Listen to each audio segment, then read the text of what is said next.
The Standard Bank says these allegations are viewed in a serious light and has confirmed that due process is being followed internally concerning the matter. It says that it will cooperate with any law enforcement agencies. According to a televised investigative documentary by Aljazeera, staff at Standard Bank, Absa Bank and Sasfin Bank are alleged to have been on the payroll of a money launderer.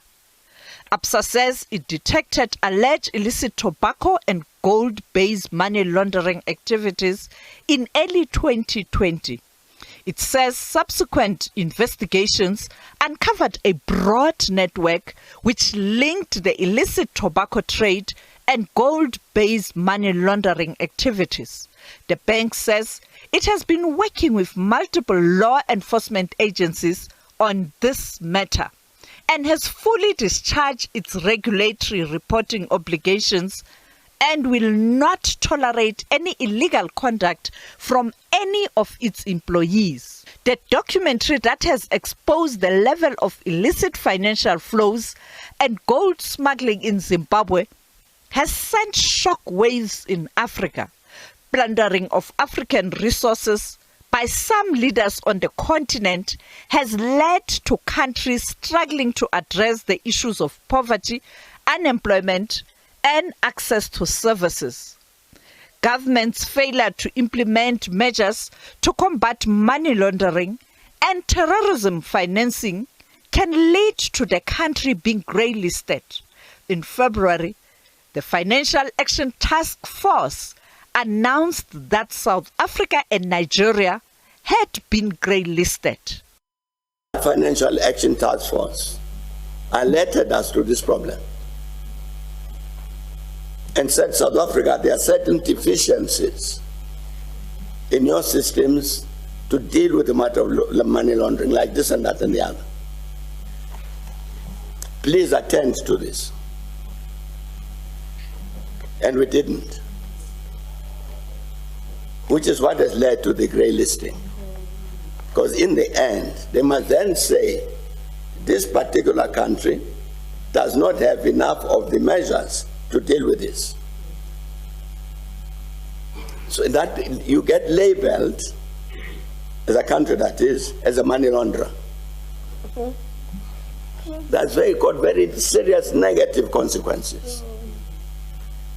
Because then the global markets will deal with you as a money launderer.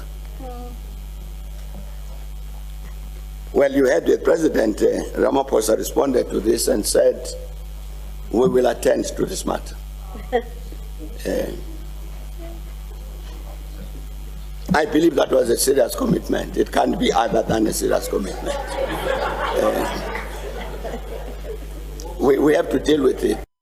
President Cyril Ramaphosa has made a commitment to ensure that South Africa is removed from the list. Our intention is to get out of the grey listing so that everyone can know that we have addressed all these issues that have to do with money laundering as well as financing of terrorism, because we do treat what the FATF has put forward to us with a great deal of seriousness, as we are a signatory of these international bodies, including FATF.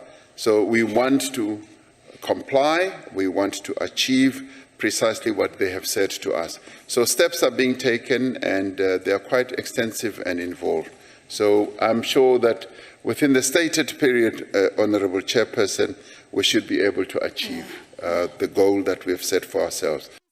The issue of corruption and money laundering is a huge problem in the region.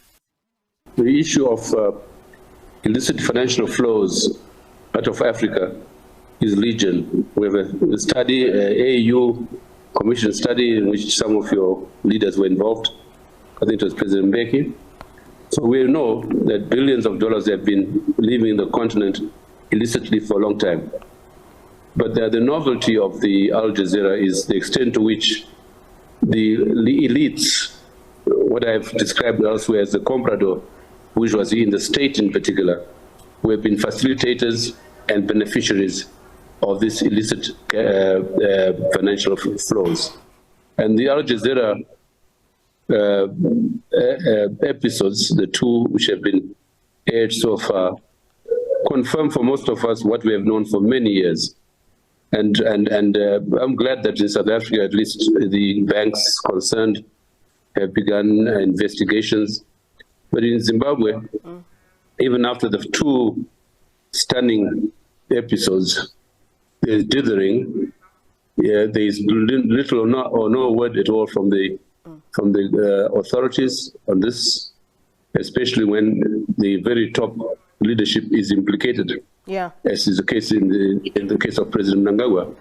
His name is very prominent in the whole all the disclosures. And thirdly, in another country, the president would have stepped aside to allow for investigations or commission of inquiry, but that's unlikely to happen in Zimbabwe.